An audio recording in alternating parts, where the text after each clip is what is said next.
Did you know that in Tagalog, there are more than one version of the English verb to drive? Well, stick around and we'll talk about that.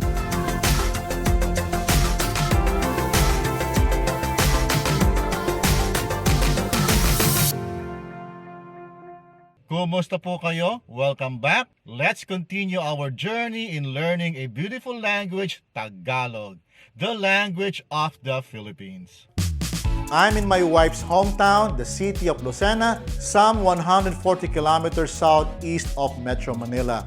I drove her here for a short visit and I'm taking the opportunity to talk about the many versions of the Tagalog verb equivalent to the English verb to drive.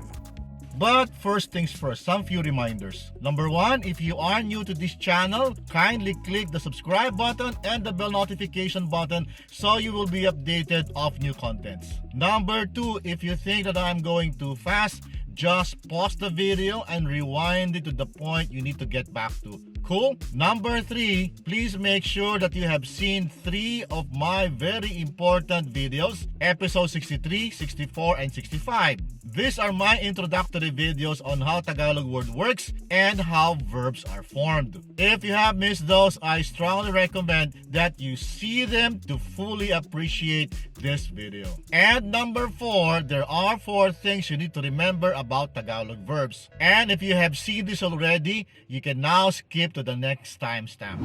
Alright, always remember that in Tagalog, verbs start with root words, no root words, no verbs. Verbs are formed by combining a root word with affixes. There are many combinations producing several verbs from the same root word.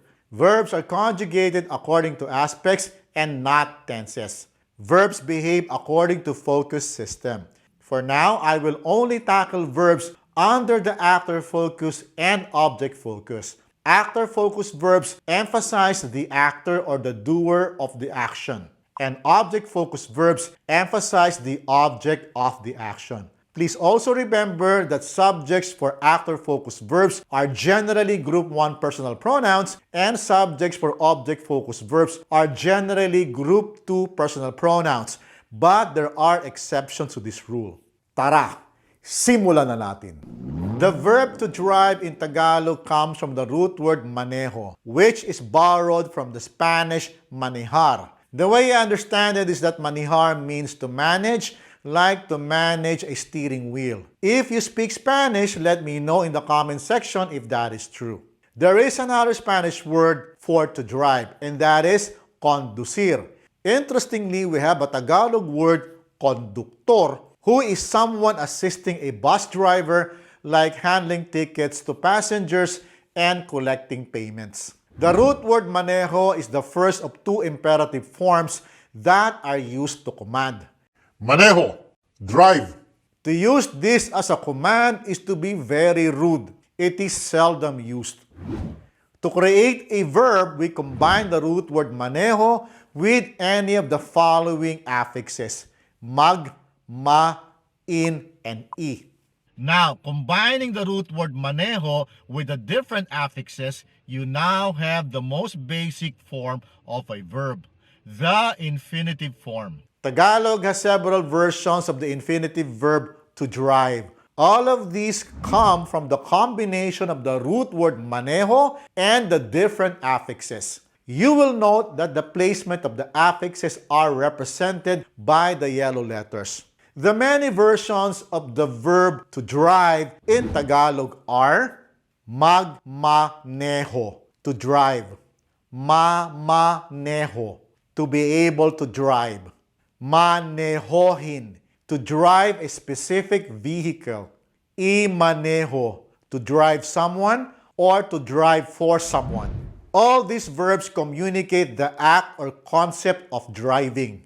The infinitive form is also the second part of the imperative form, or the form that you use to command or to request someone. We are going to use them in simple sentences. Let's start with the second form of the imperative form. Magmaneho ka, drive. Magmaneho ka ng kotse, drive a car.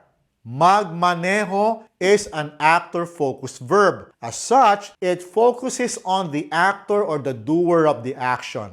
It is the subject ka or you who should drive and not anyone else. Magmaneho tayo ng jeepney. Let us drive a jeepney. A jeepney is a mode of transportation modeled after the U.S. Army Jeep, which were abundantly left behind by the Americans after World War II. It is the most ubiquitous form of transportation in the country. Our last example in this section is magmaneho kayo ng taxi. Drive a taxi. Moving on. Our next verb group includes manehohin mo ang kotse ko. Drive my car. Manehohin mo ang taxi niya. Drive his or her taxi. Manehohin natin ang tricycle mamaya. Let us drive the tricycle later.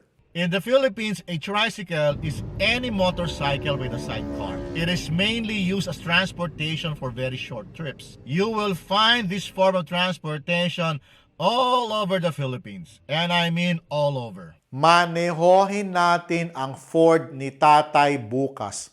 Let us drive Dad's Ford tomorrow. Ayos? Now on to our last example. Here is a verb that means to drive someone or to drive for someone. Imaneho mo si nanay. Drive mother or drive for mother.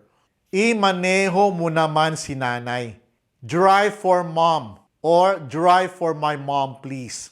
Naman is one of those words that are very hard to translate. In this context, it softens the sentence as if the speaker is asking for a favor. In this sense, naman is like please. Imaneho ninyo naman ako.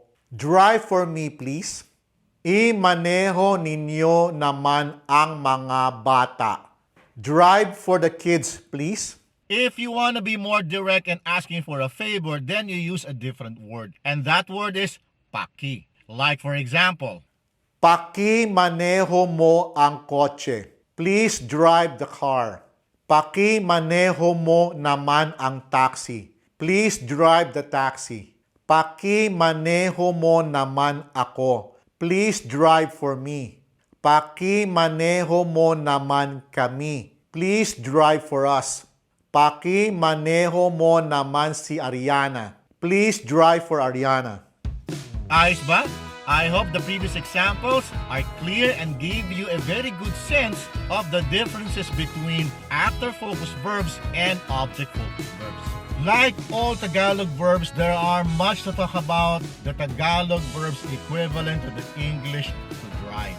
And I will be talking more about that in the next video as we use them in the past, present, and future using the different aspects. I hope you catch that. And I hope you do click the like button.